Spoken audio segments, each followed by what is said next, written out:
오토캐스트 이다일입니다. 오늘 만나볼 차는 현대자동차가 만든 프리미엄 브랜드 제네시스에서 볼륨 모델, 가장 중요한 모델을 담당하고 있는 G70입니다. 그 중에 3.3 터보 모델이고요. 어떤 매력을 갖고 있는지 한번 확인해 보겠습니다.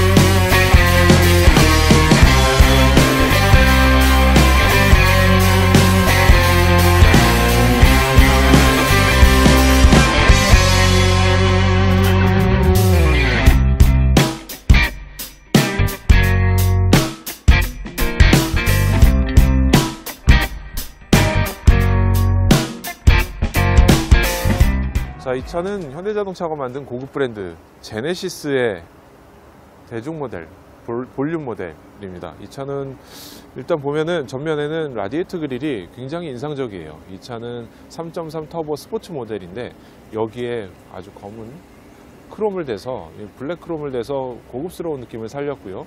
이 그릴 디자인은 마치 박쥐가 날개를 편 듯한 모양이 계속 이어지는 디자인을 갖고 있습니다. 그리고 그 앞에는 라이다 센서를 위한 플라스틱을 여기다 앞에 더 붙였고요. 그 위에 엠블럼이 붙어 있는데 이제 제네시스의 세 번째 모델로 등장하면서 굉장히 자리를 잡은 그런 느낌을 갖고 있습니다. 그 오른쪽에는 헤드라이트가 있는데요. 지금 이 두 개의 두 개의 LED 라이트가 이 제네시스를 상징하는 시그니처 아이콘이 될 것으로 보입니다. 두 개의 LED를 사용해서 앞으로 쭉 모이는 듯한 디자인을 만들어줬고요. 그 옆에는 LED 헤드램프를 적용했습니다. 그리고 또 하나 특징적인 것이 있는데 이 바로 아래쪽에 보면은 여기에 방향지시등을 넣었어요. 그래서 4개의 노란불이 반짝반짝하면서 방향지시등 역할을 할 수 있게 만들었습니다. 옆에서 조금 살펴보면은 일단 이쪽에는 제네시스라고 이 헤드라이트에다 이렇게 썼습니다. 뭐 많은 브랜드들이 여기다가 브랜드를 넣거나 혹은 LED, 바이퓨얼 램프 이런 것들을 넣었는데 여기는 브랜드를 굉장히 강조하고 싶은 모양이었는지 제네시스라는 이름을 넣어놨습니다. 그 뒤로 보면은 아주 짧은 공간을 뒤로 하고 바로 앞바퀴가 이어집니다. 40 시리즈의 앞바퀴는 이 브렘보 브레이크까지 들어가면서 19인치 휠과 함께 굉장히 인상적인 모습을 보여주고 있습니다. 미쉐린의 파일럿 스포츠라는 고성능 타이어를 끼웠고요. 여름에는 갈아야겠지만 일단 퍼포먼스에서는 아주 강한 성능을 낼 것으로 보입니다. 그 뒤로는 고급차의 아주 특징이죠. 여기 휠부터 이 운전석까지의 공간, 여기를 넓게 뽑으면서 후륜구동차의 매력을 그대로 담았습니다. 전형적으로는 앞에 굉장히 강한 인상을 집중하고 뒤에는 깔끔하게 마무리한 느낌인데요. 일단 이런데 이렇게 시그니처를 또 넣으면서 디자인을 강조를 했습니다. 이거는 사실 속이 뚫려 있지 않은 그냥 모양을 이렇게 냈어요. 누군가는 이걸 보고서 BMW의 모양과 좀 이렇게 된 모양과 비슷하다라고 얘기를 하기도 하는데 일단 굉장히 세련된 모양을 여기다 넣었습니다. 그리고 이 숄더 라인 쭉 따라가다 보면은 사이드 미러가 있는데요. 사이드 미러에 여기 방향지시등이 이렇게 나오게 돼 있죠. 방향지시등을 앞에서 켜보면은 그렇게 강한 빛이 보이진 않아요. 대신에 옆에서 보면은 이 LED는 직진성이 강하기 때문에 옆에서 봤을 때 더 잘 보이도록 이렇게 만들었습니다. 그래서 앞에 있는 방향지시등은 전방에서 볼 때, 옆에 있는 이 사이드 미러의 LED는 옆에서 볼 때 더 잘 보이게 만들었고요. 이 밑에는 카메라가 들어있는데 어라운드 뷰에 사용하는 카메라입니다. 그리고 이 사이에 바람이 막 들어와서 이렇게 달리면 지나가는데 그때 풍절음을 없애고 공기역학적인 효과를 더하기 위해서 여기다 핀을 이렇게 넣었습니다. 이 핀들 3개를 넣은 게 별것 아닌 것 같지만 최근에 나온 고급차들, 좀 신경을 쓴 차들, 이런 차들은 다 여기에 어떤 핀 같은 거 여기에 넣거나 여기에 넣거나 요 위에 넣거나 이런 구조를 갖고 있습니다. 제네시스는 여기에 3개를 넣었고요. 그 뒤로 이제 운전석과 B필러 사이를 좀 살펴보면은 굉장히 두꺼운 B필러를 갖고 있어요. 이 두 개의 문짝 사이에 이 B필러 이만큼 들어가 있는데 실내에서 보면은 굉장히 안정적이고 두꺼운 공간을 갖고 있어서 이 B필러가 갖는 이 차의 의미가 굉장히 클 것 같아요. 이 차의 절반 이상까지 넘어온 B필러가 이 차는 앞바퀴 앞쪽에 사람이 탑승을 하고 이 중간에 위치를 하고 뒷바퀴 굴림을 가는 전형적인 스포츠 세단의 모습을 이 B필러에서 보여주고 있습니다. 그 뒤로 계속 숄더 라인을 따라가다 보면은 이 끝에서 두 가지 선으로 만나고요. 여기 이렇게 쭉 올라가는 모양이 합쳐지는데 이쪽에서 굉장히 풍만한 뒷부분하고 만나게 됩니다. 이 뒷부분 디자인이 굉장히 중요한 포인트죠. 뒤에서 따라가다 보면은 이 차가 얼마나 멋있나 이쁜가 이런 걸 보게 되는데 바로 이 부분들이 그런 디자인을 보여주고 있습니다. 뒷타이어 역시 미쉐린 파일럿 스포트 똑같은 것인데 편평비가 다른 타이어를 꼈어요. 한쪽은 40, 한쪽은 35 시리즈를 껴서 차이를 좀 두고 있고요. 뒷좌석을 살펴보면은 좀 더 이 앞좌석보다는 문짝이 작고 뒤에가 갑갑할 수 있어서 여기를 이렇게 길게 뽑아줬습니다.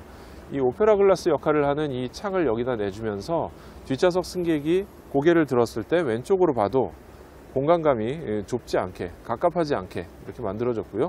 이거를 길게 파서 여기까지 이어줬습니다. 세단들에 따라서는 이게 여기서 끊기는 경우도 있고 여기를 따로 창을 뒤로 내는 경우도 있는데 이 차는 여기다 이렇게 만들어줬네요.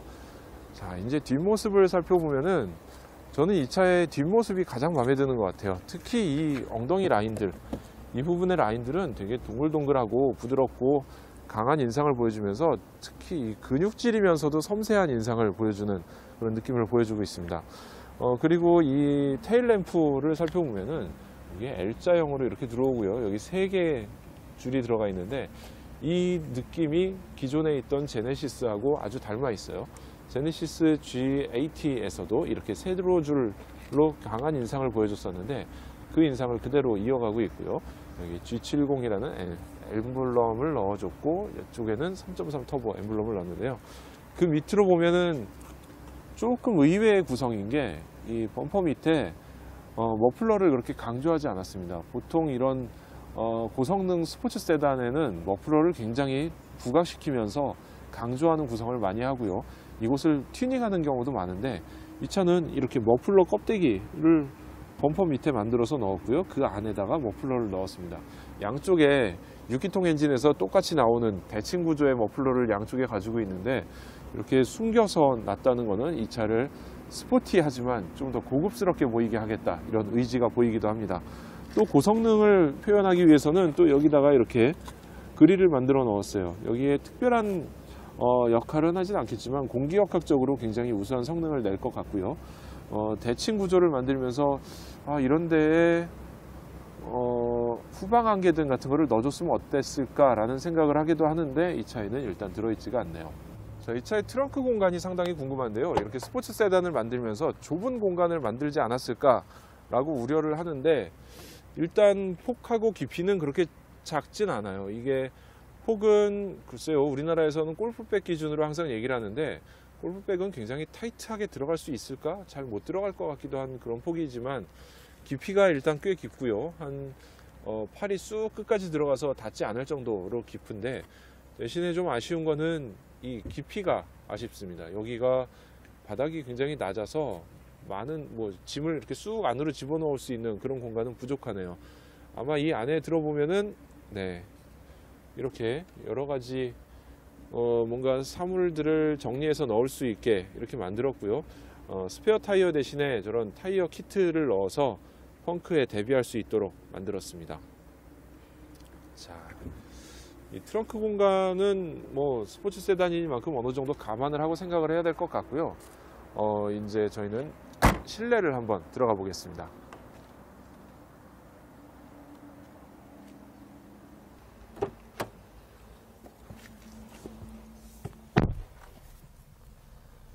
자, 제네시스 G70의 실내에 들어왔습니다. 이 차의 실내를 탁 들어오는 순간 굉장히 아늑하고 꽉 조여진 이런 느낌을 받게 합니다. 일단은 가장 먼저 보이는 거는 뭔가 고급스러운 반짝거림들이 보이고 있어요. 이런데 이런 은색을 사용하면서 반짝반짝하는 실내를 만들었는데 그 사이에는 가죽과 스티치를 또 넣어서 마무리했습니다. 일단 전반적으로는 고급감을 살리는 거고 이런데 스웨이드 재질 같은 것들을 사용하면서 여러 가지 재질을 섞어서 만들었고요. 몸에 닿는 부분들에 대해서는 굉장히 고급 소재를 사용한 것이 느껴집니다. 스티어링 휠을 살펴보면은 굉장히 타이트하게 크지 않게 손에 꼭 들어오는 느낌이에요. 꼭 잡았을 때는 손을 꽉 채워주는 느낌이고요. 여기 패들 시프트까지 무난하게 손이 닿도록 만들었습니다. 패들 시프트의 재질이 플라스틱으로 탁 느껴지는 게 약간 아쉽긴 하지만 그래도 기존에 비해서 이런 플라스틱의 사출 같은 것들이 느껴지지 않는다는 점에서는 굉장히 훌륭한 것 같아요.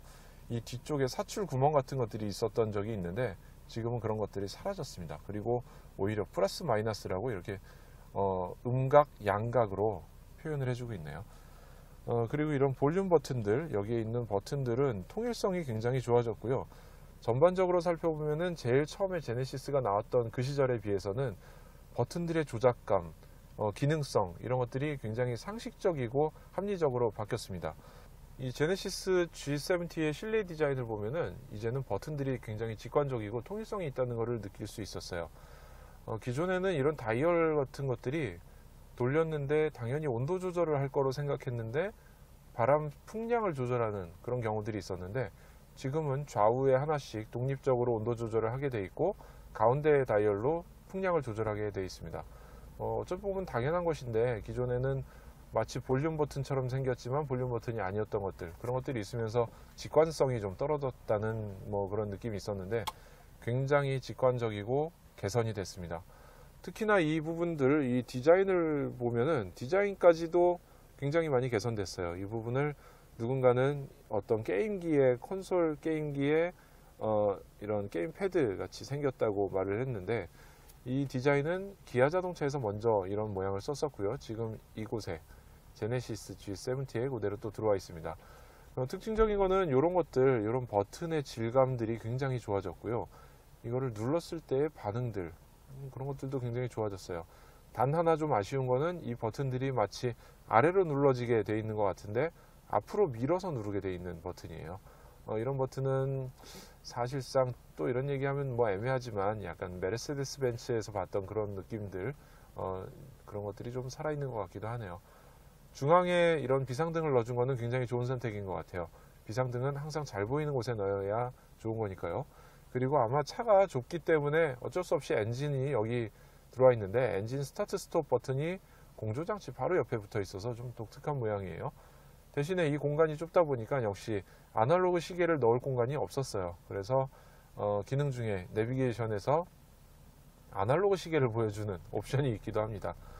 차량의 계기판은 왼쪽에 그 엔진 회전수, 오른쪽에 속도계를 넣었는데 이 왼쪽의 엔진 회전수는 12시 방향이 약 5000rpm 정도 됩니다.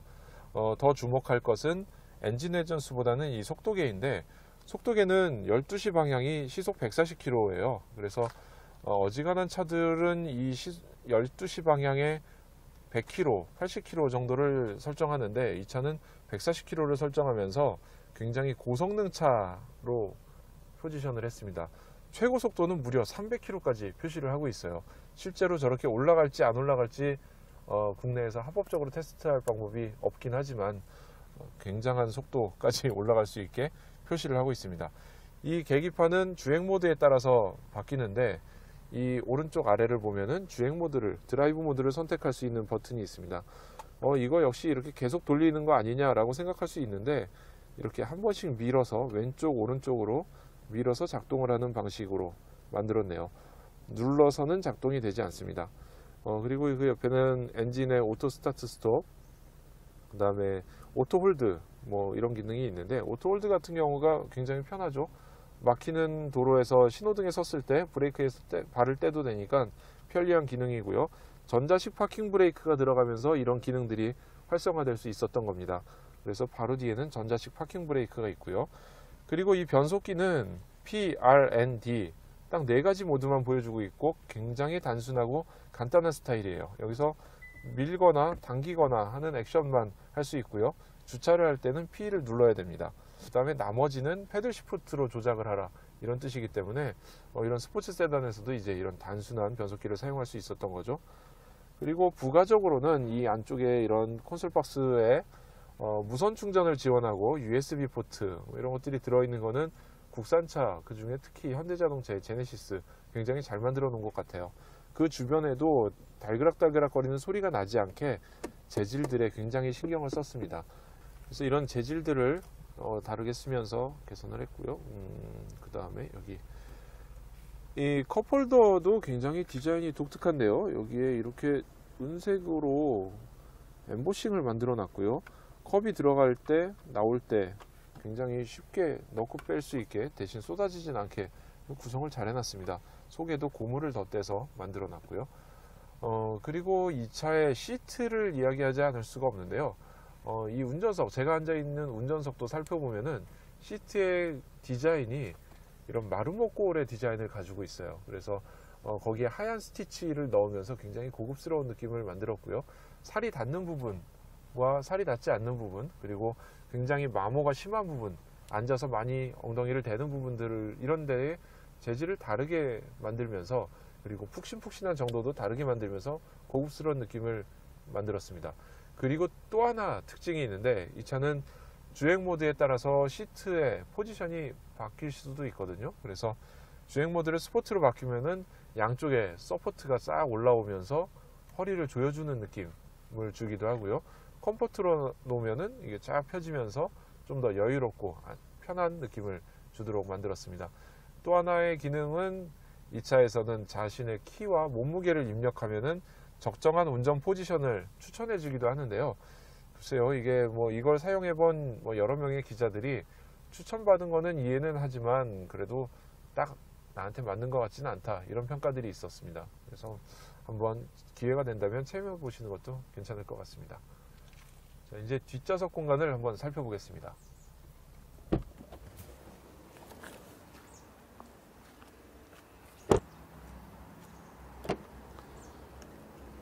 자, 이제 뒷좌석에 타야 되는데요. 이게 앞좌석을 제가 키가 180 조금 넘는데 운전석을 사이즈를 맞춰 놓은 상태에서 바로 뒤를 보니까 공간이 굉장히 좁네요. 이 신발이 들어갈까 의심이 되는 사이즈 정도이긴 한데 일단 탔습니다. 일단 타서 앉아보면은, 자, 자리에 앉아보니까 의외로 무릎 공간은 괜찮은 편이에요. 무릎 공간은 주먹은 안 들어가지만 그래도 이렇게 손이 들어가면서 약간의 여유가 있는 정도이고요. 그리고 머리 공간은 굉장히 좁아서 일단 머리가 닿네요. 머리가 닿고 뒤로 이렇게 눕혀서 앉기에는 약간 부족한 정도고요. 그렇다고 시트가 좁게 돼 있진 않습니다. 이 시트를 일부 브랜드 같은 경우는 시트를 아주 작게 만들어서 허벅지까지 닿지 않을 정도로 만들어서 넓어 보이게 하는 그런 브랜드들도 있는데 뭐 그렇게 만들진 않았어요. 그래서 정직한 시트 크기를 갖고 있어서 공간이 좀 작아 보이는 그런 느낌이 있고요. 대신에 이쪽 발 공간은 좀 좁은 느낌이 있어요. 시트 안으로 신발을 넣어야 되는 상황이라 이게 시트 안에 신발을 쏙 집어넣고 앉으면 괜찮은데 무릎 공간은 괜찮지만 발 공간이 좀 좁은 그런 느낌이 있네요. 뒷좌석이 그래서 전반적으로는 그렇게 많이 좁다고 하지만 실제 타보면은 타고 갈 만한 정도예요. 여기 앞에도 살짝 이렇게 파 있고요. 그리고 뒷좌석을 앞좌석과 11자로 똑같이 바라보게 만들지 않았고 약간 오른쪽으로 삐져나오게 만들어서 앞에 상황이 궁금할 경우도 있을 테지만 이렇게 딱 볼 수 있게 만들어서 좀 더 공간감을 만들어 줬습니다. 뒷좌석에서 옆에 창문을 보면은 이쪽 위로 쑥 올라가니까 개방감은 괜찮은 것 같고요. 이 옆에 사이드 글라스까지 넣어줘서 공간이 갑갑해 보이거나 그러진 않아요. 뒤쪽에 앉아서 보면은 이런 재질 같은 것들이 굉장히 고급스러워서 이 위에 옆에 전부 다 스웨이드 재질을 쓰고 이런 은색의 이런 액세서리들이 굉장히 고급스러운 느낌을 주고 있어서 이 차 정말 고급스러운 차에 탔구나 라는 느낌을 딱 받게 해줍니다. 이 현대자동차가 제네시스 브랜드를 만들면서 뭔가 완전히 다른 차를 보여주겠다 한 것이 정말 느껴지는 부분이네요. 그리고 여기에 이렇게 송풍구 넣어서 당연히 이런 거를 넣어야 되겠지만 송풍구 넣어서 바람이 나오게 만들어 줬고요. 이 차가 제네시스의 거의 가장 비싼 풀옵션급의 제일 좋은 차인데도 여기다 그거보다 더 들어간 추가되는 기능은 넣지 않았어요. 근데 경쟁 모델이라고 말하기는 좀 애매하지만 아직은 BMW나 메르세데스 벤츠의 같은 C 세그먼트 차량들에서는 여기에 일부 기능을 더 추가하는 경우도 있기 때문에 조금 더 좋은 거를 넣어줬어도 괜찮지 않을까 싶긴 하네요. 그 밑에는 USB를 넣었습니다. 예전에 시거잭을 넣었었는데 이제 USB 포트를 딱 넣어줬습니다. 또 하나 말씀드릴 거는 뒷좌석 중간 공간인데요. 실제로 이 암레스트를 내리고 보더라도 여기에 사람이 성인이 앉기에는 약간 좁은 공간이에요. 확실히 좁습니다. 여기에 앉아도 센터 터널이 이 차는 후륜구동에 4륜구동까지 들어가는 차기 때문에 후륜이나 4륜이나 이런 것들이 들어갔을 때를 대비해서 센터 터널이 높게 이렇게 나와 있습니다. 그래서 여기에 발을 얹고 앉기는 거의 불가능하고요. 지금 손바닥도 안 올라가니까요. 이 정도 공간이기 때문에 발을 옆에 놔야 되는데 그러면 이 양쪽 사람들도 발을 치워야 되거든요. 근데 그러기에는 너무 공간이 좁아서 5명이 타기에는 굉장히 힘들 것으로 보입니다. 마지막으로 제가 꼭 살펴보는 것인데 이렇게 아이들을 키우면은 아이소픽스 기능이 굉장히 중요하거든요. 이 차는 아이소픽스 접근성을 굉장히 좋게 만들어 줬습니다. 이렇게 아이소픽스 레치가 이 안에 들어 있는데 여기를 스프링이 들어있는 이 플라스틱으로 만들어서 사용하지 않을 때는 완전히 깔끔하게 없어지고요. 그 주변에 가죽을 대놨고 사용할 때는 카시트를 그냥 쭉 밀어 넣으면 되도록 이렇게 만들어서 굉장히 좋네요. 이거는 칭찬받을 만한 일인 것 같습니다. 자, 이제 뒷좌석 리뷰를 마쳤고요. 이 차의 약간 특징이라고 할 수 있는 음성인식 기능 이런 것들을 한번 해보면서 이제 시승을 떠나보도록 하겠습니다.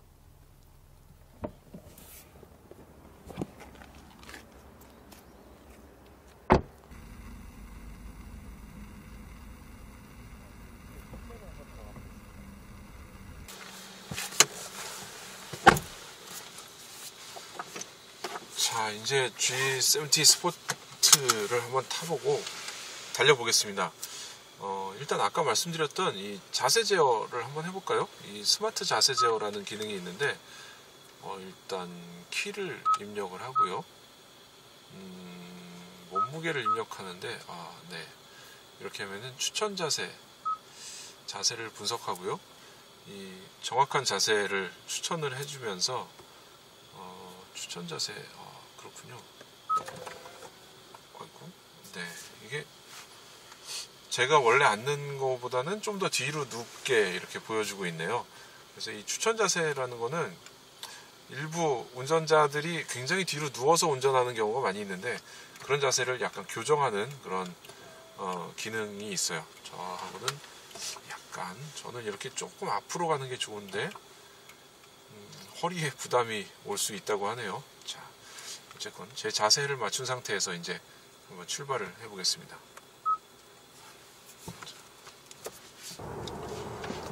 자, 지금은 컴포트 모드로 주행을 하고 있고요. 아마도 일상적으로 제일 많이 주행하는 모드가 이 컴포트일 거예요.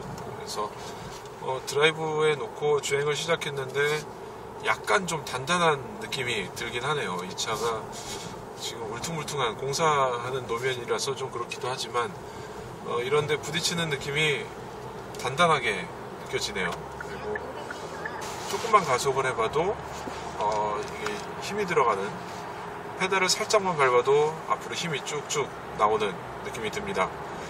이게 370마력이나 되는 차이기 때문에 이런 힘이 안 느껴질 수가 없거든요. 그래서 일단 고성능 차의 진짜 매력은 이렇게 저속에서도 여유있게 아주 풍부한 힘을 가지고 쉽게 달릴 수 있다는 거겠죠. 이 차는 일종의 자율주행의 초기 기술 같은 것들이 들어가 있습니다. 지금도 스티어링 휠을 제가 건드리지 않아도 살짝살짝 잡아주고 있어요. 꺾어지는 코너를 가고 있는데 이렇게 코너에 맞춰서 스티어링 휠을 잡아주고 돌려주고 있습니다. 이것이 가장 기본적인 게 차선을 넘어갔을 때 반대로 튕겨주는 방법이고요. 이것처럼 차선 가운데를 달릴 수 있게 하는 게 두 번째 방법인데 이거는 좀 더 개선됐죠. 또 여기서 좀 더 개선을 하려면은 모터의 힘을 강화시켜서 좀 더 강한 커브에서도 더 많이 돌릴 수 있게 하는 기능들을 넣기도 하고요. 그거에 더해서 만약에 추돌이 예상된다거나 위험한 상황이 왔다 해서 핸들을 강제로 꺾어주는 기능을 넣기도 합니다. 제네시스가 아직 그렇게까지는 넣지 않았고요. 현대자동차가 기술에서 보여준 거는 뭐 여러가지 이미 자율주행을 다 보여줬었기 때문에 충분히 가능하지만 아직 이런 차에다가 넣지는 않았습니다. 자, 이 차는 R타입 EPS를 사용했죠. 현대자동차는 MDPS라고 부르는 전자식 파워 스티어링 휠을 사용하면서 렉 타입을 사용하면서 훨씬 조향 성능을 개선했다고 말하고 있어요. 소나타 그리고 기존 모델인 소렌토 이런 차들도 R타입을 쓰지 않고 C타입을 사용을 해서 좀 왜 한국에서는 그런 걸 쓰지 않느냐, 미국 수출형에서는 적극적으로 사용하지 않느냐 이런 지적을 받았었는데, 이 제네시스에서는 아낌없이 R타입을 일단 사용을 했습니다. 그래서 이 핸들의 응답성 굉장히 좋은 편이고요. 코너에서 살짝 돌아가는 느낌들이 굉장히 내 차가 머리가 즉각적으로 반응하고 있구나라는 것을 느낄 수가 있습니다. 자, 여기서 좀 더 가보면요, 이 차는 주행 모드에 따라서 굉장히 많은 거를 바꿔주고 있는데요. 일단은 댐퍼의 특징이 바뀝니다. 댐퍼가 좀 더 단단해지면서 스포츠 모드로 가면은 댐퍼가 단단해지고 스티어링 휠이 무거워지고요. 변속 타이밍이 바뀝니다. 거기다가 시트까지 살짝 조여주고 이렇게 많은 것들을 바꿔주니까 이 차를 정말 스포츠 모드가 확연하게 달라졌다는 느낌을 받을 수 있게 해줍니다. 자, 지금부터는 이제 스포츠 모드로 한번 살짝 밟아볼까요? 모드를 스포츠로 옮겼고요. 드라이브 모드가 바뀐 것이 여기 나오죠. 지금 제 허리는 시트가 살짝 들어오면서 조여주고 있습니다. 앞에 스티어링 휠을 이렇게 잡아주는 기능은 역시 계속 작동을 하고 있고요. 지금 어지간한 커브를 혼자서 주파를 하고 있어요. 자, 속도를 조금 올릴 수 있었고요. 가속 성능을 보기 위해서 패들 시프트로 좀 기어를 내렸습니다. 3단까지 내렸고요. 자, 가속을 한번 해보겠습니다. 엔진 사운드까지 바뀌네요. 엔진 사운드까지 바뀌면서 차는 굉장히 재밌는 상황이 됩니다. 자, 이렇게 이 엔진 사운드가 사실 밖에서 진짜로 들리는 게 아니라 스피커에서 나는 소리이기 때문에 진짜는 아니지만 그래도 앉아서 운전하는 사람들은 굉장한 재미를 느낄 수 있게 돼 있어요. 저희 잠깐 가속을 해봤고요.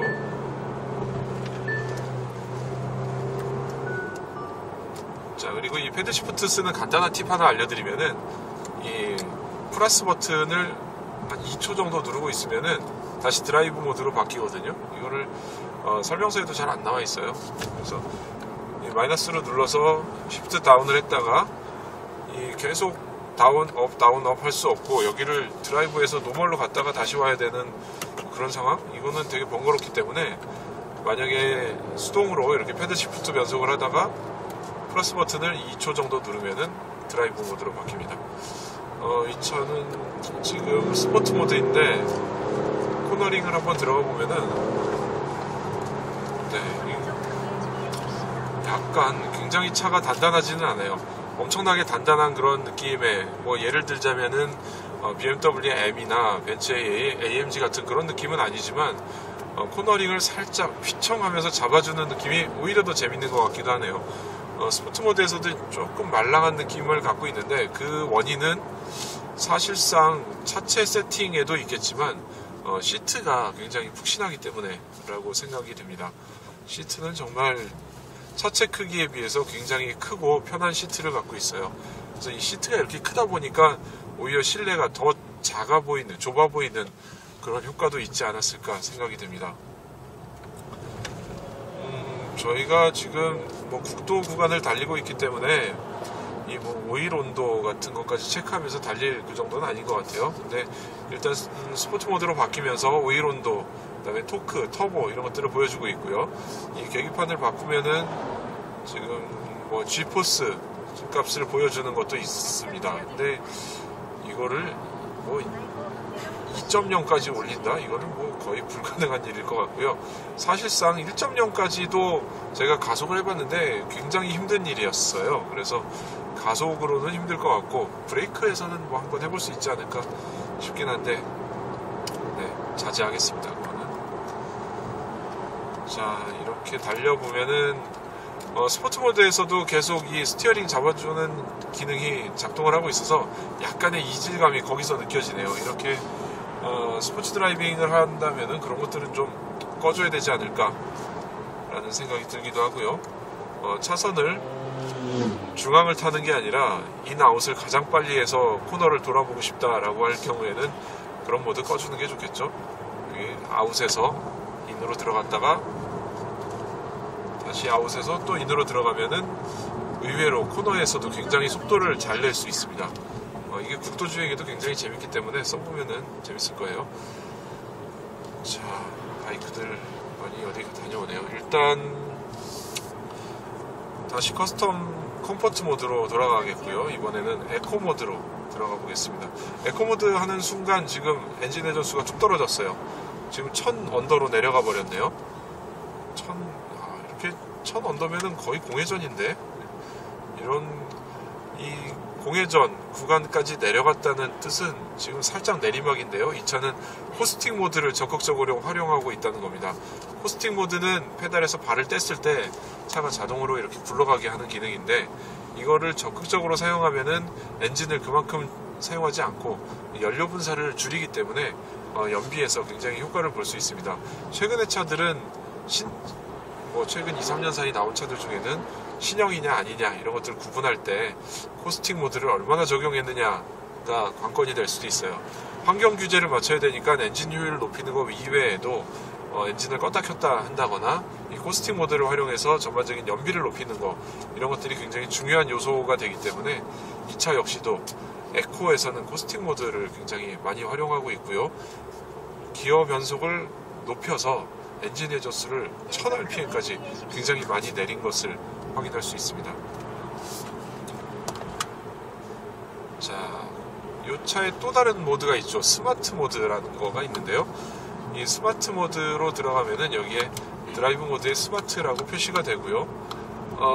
주행 패턴을 확인해서 적절히 추천하겠다, 그런 기능인데요.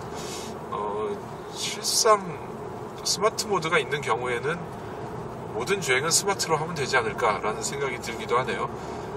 스마트 모드가 들어오면서 여기 계기판에는 약간의 하얀 불 이렇게 모양이 딱 들어왔고요. 굉장히 고급스러운 느낌이 들어요. 그리고 지금 밖에 굉장히 햇빛이 쨍쨍한 날인데도 이 안에는 또렷하게 굉장히 잘 보입니다. 그리고 제 운전석에서만 보이는 이 헤드업 디스플레이에 굉장히 많은 정보를 담아주고 있기 때문에 내비게이션, 차선 이탈 이런 것들이 다 들어가니까 지금 상황에서는 굉장히 보기 좋은 것 같아요. 이 차는 제가 1박 2일 정도 주행을 해봤는데 좀 느껴보자면은 차체는 작지만 시트는 전반적으로 넉넉한 편이에요. 그래서 키 큰 사람이 앉아도 이게 전혀 부담스럽지 않은 정도고요. 오히려 꽉 잡아주는 스포츠 모드에서는 너무 잘 잡아줘서 굉장히 편안함과 안락함과 안정감을 동시에 느낄 수 있는 그런 차이기도 합니다.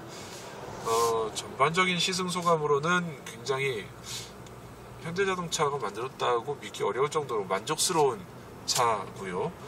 실내 공간이 좀 아쉽다고 생각되겠지만 그럴 경우에는 다른 차를 선택하면 되겠죠.